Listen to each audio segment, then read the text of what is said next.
Author Joseph T. Wilkins speaking at the book signing of his historical novel, The Speaker Who Locked Up the House. January 26, 2013, Politics and Prose Bookstore, Washington, D.C. This video runs for about 5 minutes.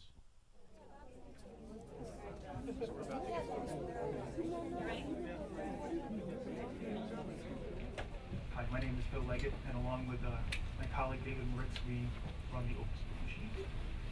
Looking around, I see so many people that I've worked with and printed books for, and there are so many people here that I like, and I'm so glad I get the opportunity. My first speaker is Joseph T. Wilkins in the back for his book, The Speaker Who Locked Up the House. Hello, everyone. How are you doing? It's a real honor to be here today at the kickoff of the Opus Authors series, and I'm glad to be here. Joe Wilkins, I have written a book called The Speaker Who Locked Up the House in a Fight Against White Supremacy.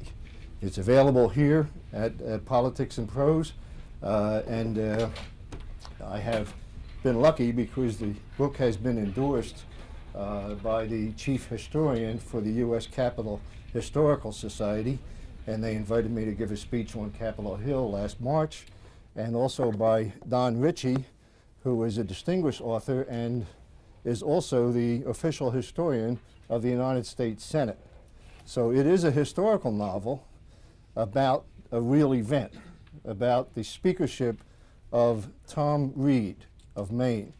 He was the Republican Speaker of the House in the year 1890, and the book covers the magnificent reform of the House rules. Now that may sound like a fairly dry subject, but it wasn't, because at that time the House of Representatives had 169 veterans of the Civil War, 90 Confederates and the rest of them Union. And these gentlemen had seen fierce combat.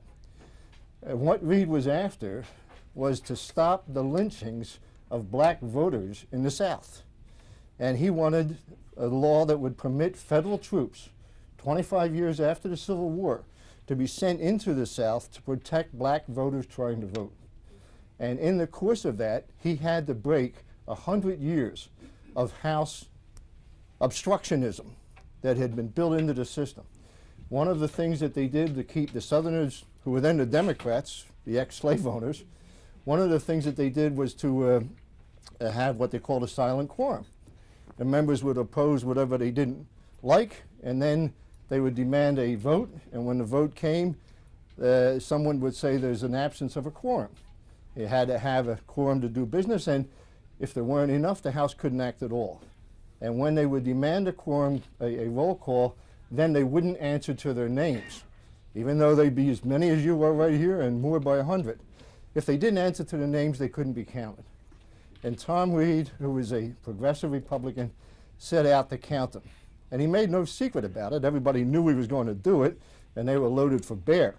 And when it started on a contested election seat, then when Reed started to write down the names of the men who were not answering, all right, the reporters in the press gallery above his head were looking down. They knew what was going on. And when he started to direct the clerk to record the names of these men, all hell broke loose. The Confederate cavalry generals, basically, were jumping. One of them was jumping from desk to desk, because in those days the House had desks. And they were jumping, trying to get at the Speaker, because they knew if, in fact, he broke the silent quorum, then he would be able to get a lot of progressive legislation through. And the one that they hated the worst was to protect black voters in the South, because Mississippi had 600,000 whites and 1 million blacks. If you let the blacks vote, the Democratic Party of that day, and I am a liberal Democrat, so I talk about history changing, but the Democratic Party of that day would have been out of business, right? So they tried to defeat this by not answering to their names. Reed had their names recorded. Then they said, okay, if we're not in the House, he can't count us as president. So they took to getting out and hiding, keeping a couple of guys there. Well, they hid in the bathtubs in the basement, they hid in the bars, they hid in the restaurants, and the sergeant at arms would go gather them all in. So what Reed's next step was to bar the doors of the House. all right, to lock them in. And when that happened, these are Confederate cavalry guys you're trying to lock in, you understand? When that happened, they tried to escape. They tried to hide behind the curtains, they got under their desks, and they tried to climb up into the gallery, which was a bit of a problem because guess who was in the gallery? These were black Union combat veterans, right? It's 25 years after the Civil War. And these gentlemen are up there, and the Confederates, the white Confederates, are trying to climb up into the gallery, getting boosted by their buddies, and the black soldiers are pushing them back down. And finally, a lot of changes in the Congress. When it was all over, the bill did in fact pass the House of Representatives. Unfortunately, there was a sellout in the Senate, so it never got to the president for signature.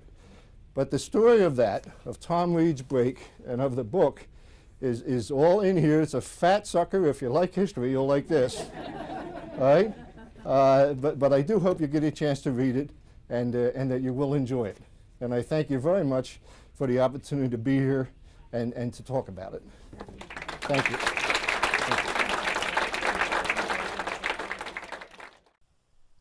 Joseph T. Wilkins' novel, The Speaker Who Locked Up the House, is available on Kindle and the Nook. You can also purchase it in print at Politics and Prose, Washington, D.C. Their phone is 1-800-722-0790.